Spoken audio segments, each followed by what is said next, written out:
Hello everyone, আসসালামু আলাইকুম। এই যে মালটা গাছ, এই গাছে কিন্তু পর্যাপ্ত মালটা হয়েছে। এখন এই গাছটারে কলপ করা হবে। তো কিভাবে কলপ করতে হয় সেটা দেখুন। এই যে প্রথমে একটা ডাল এভাবে গোল করে চারিপাশ ঘুরায় কাটিয়ে নিতে হবে, একেবারে লেবু গাছের যেভাবে কলপ করতে হয়। তারপরে ছালটা এখান থেকে ফেলাই দিতে হবে। তো লম্বা হয়ে যাওয়ার কারণে একটু স্টপ করে দেন। তো এই যে দেখতে পাচ্ছেন কেলানো হয়ে গেছে। এখন এখানে মাটি দিতে হবে, ওই নরম মতো যে মাটি আর কি, মাটি দিয়ে এখন এই গাছটারে সুন্দরভাবে বাঁধিয়ে ফেলতে হবে। কাজ শেষ। এটা হয়তো 1 মাস 15 দিন 20 দিন বা 1.5 মাসের ভিতরে এখান থেকে শিকড় বেরোয় যাবে। সুন্দর একটা সালার বস্তা নিয়ে এভাবে কাটিয়ে সুতো দিয়ে সুন্দর করে বেঁধে দিলেই এটা কমপ্লিট। এই যে মাটিটা অবশ্যই একটু নরম মাটি দিবেন, তাইলে হবে কি রস থাকবে আর কি।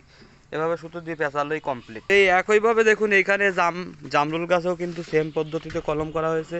এগুলো সব করা হয়ে গেছে। এই যে এগুলোই কিন্তু কিছুদিনের ভিতরে ডাল চলে আসবে। ওই যে মালটা গাছ, ওইটা মালটা গাছে কিন্তু মোটামুটি প্রচুর পরিমাণে মালটা হয়েছে। যেহেতু গাছটা জাতটা অনেক ভালো, তাই আর কি এভাবে ট্রাই করা হচ্ছে।